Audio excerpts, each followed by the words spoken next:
Dora, un lujo enorme tenerte y en una ocasión muy especial, con público por primera vez en 5 temporadas de la Liga de la Ciencia. Bienvenida. Muchísimas gracias, muy conmovida. Nunca las ciencias sociales tienen tanto público. Pero bueno, viste lo que es la televisión, ¿no? Lo que es la televisión. Sí. Dora, empecemos un poco a ir hacia la ciencia y me gustaría empezar con ciencias sociales, obvio, tu área, y con los aportes que hicieron las ciencias sociales en tiempos de pandemia. Muy buena cuestión. En general quiero reivindicar a las ciencias sociales. Bien, empecemos por ahí. Vamos por ahí, sí. Porque hubo un cuaterno anterior en donde hubo una cierta epistemología de la barbarización que consistía en pensar que había ciencias útiles y ciencias ociosas. Claro. Las ciencias ociosas, las ciencias sociales, las humanidades, ¿no? Bueno, yo quiero decir que esto es una concepción que felizmente hemos superado. Las ciencias sociales han hecho históricamente grandes contribuciones a la humanidad y bueno, durante la pandemia especialmente ha habido núcleos muy fuertes de análisis desde toda la perspectiva, incluidos de las perspectivas médico-sociales, no claro, solamente claro. A propósito de cómo la pandemia significaba bueno, lo que ha venido ocurriendo, ¿no? Una sobredosis de las desigualdades. Teníamos desigualdades antes de la pandemia, claro. La pandemia las expuso y obviamente las ha subrayado. Entonces, ha habido núcleos muy, muy importantes de trabajo en torno de trabajos exploratorios y, en fin, muchas indagaciones respecto a diferentes dimensiones de cómo la pandemia ha interferido claro. En la vida humana. Entonces, insisto, desde análisis médicos sociales, claro.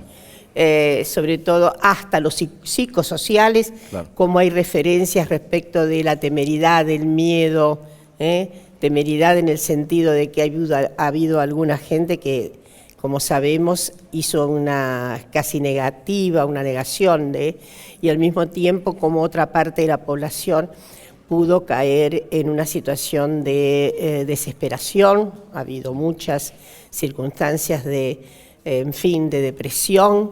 Ahora se está viendo, sobre todo saliendo de la pandemia, que hay alguna afectación, sobre todo en adolescentes, que quedaron muy afectados por claro. El aislamiento y demás. Pero bueno, todas esas han sido cuestiones que están siendo analizadas todavía. Claro. Otra cuestión, la pandemia y cómo fue afectado el trabajo. Y conozco algunas líneas de investigación muy interesantes respecto de la afectación particular en los grupos femeninos, que han quedado mucho más desprovistos de trabajos, y sobre todo las mujeres de los llamados 3 primeros deciles, ¿no? Que son de los más bajos ingresos, cómo ha repercutido tan negativamente en sus vidas. En suma, las ciencias sociales se han ocupado, aún con muchas dificultades, sobre todo de acceso, dado que efectivamente algunas de las entrevistas se han hecho a través de telefonía, dado que era, en fin, estaba muy inhibida la posibilidad de un contacto directo con las personas, justamente a propósito del ASPO, ¿no? Claro. De la gran cuarentena. Te escuchaba y pensaba que alguna vez te escuché decir o defender a las ciencias básicas. Y pienso que, a su vez, escuchándote, que tal vez se desdibuja un poco esa frontera, ¿no? Porque muchos dicen, sociología es más básico, pero a su vez, por ejemplo, ahora tuvo una aplicación gigantesca, ¿no? Es que no existe. Analíticamente puede existir, ¿no? Básico y aplicado. Primero, no hay ninguna ciencia aplicada que no tenga resortes básicos. Claro. No hay ninguna aplicabilidad que no remita a unos conocimientos básicos. Claro. Y desde luego, estos conocimientos básicos están en todos los dispositivos del conocimiento.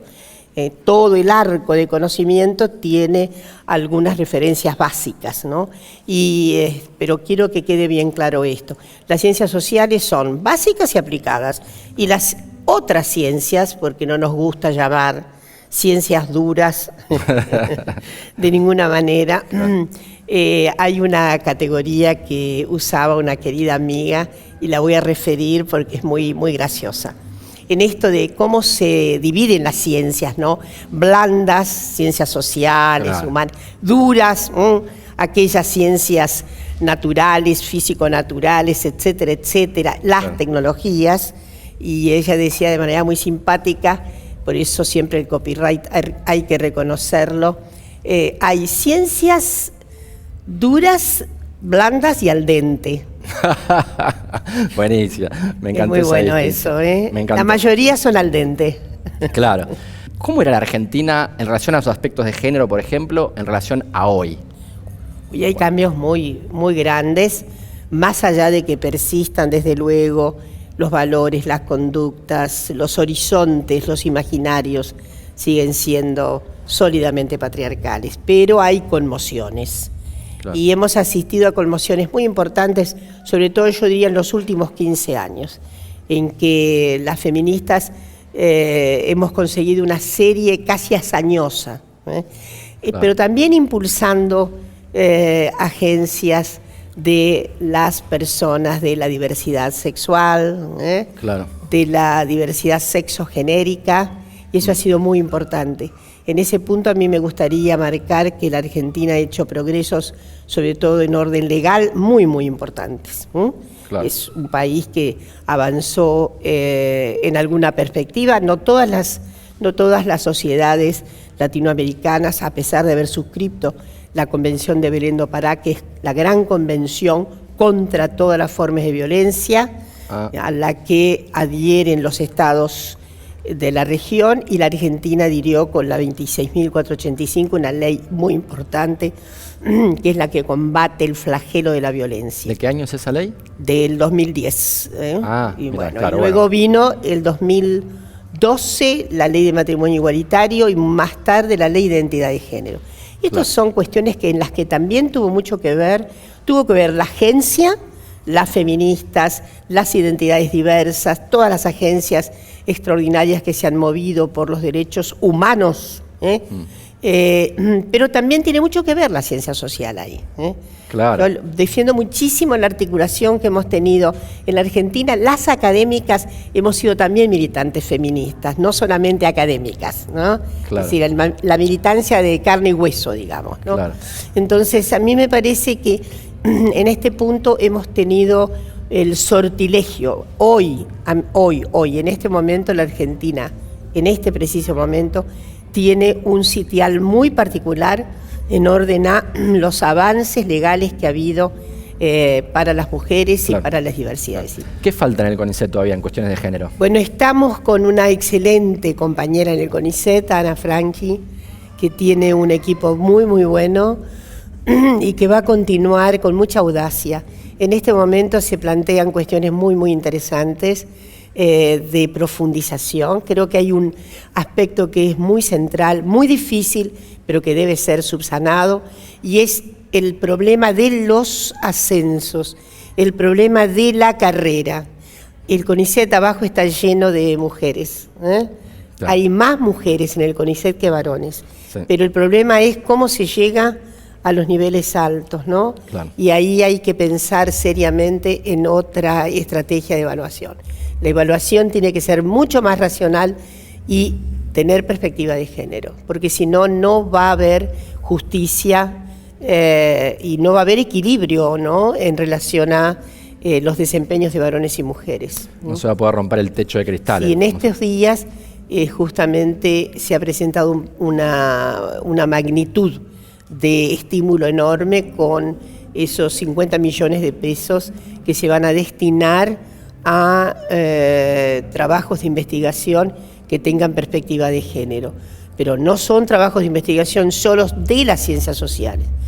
Y me permito decir que tiene que haber litio con perspectiva de género, nanotecnología con perspectiva de género, biología molecular con perspectiva de género. Necesitamos ese tipo de proyectos.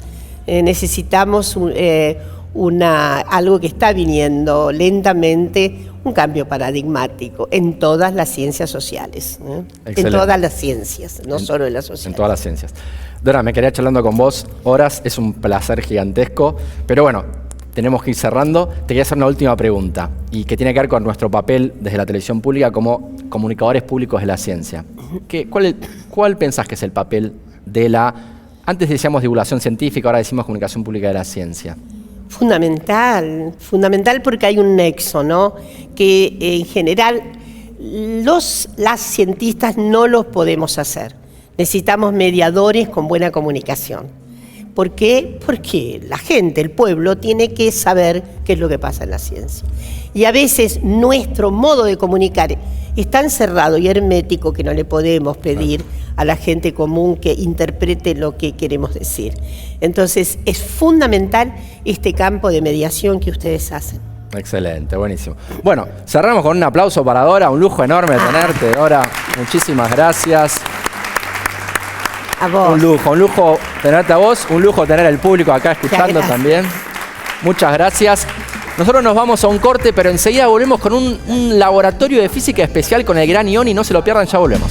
Es beta, la liga de la ciencia.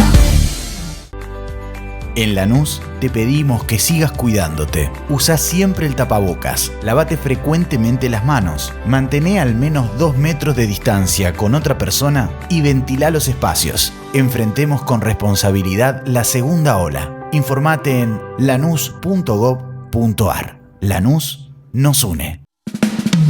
Es nano, es mega, la liga de la ciencia. Es alfa, es beta, la liga de la ciencia.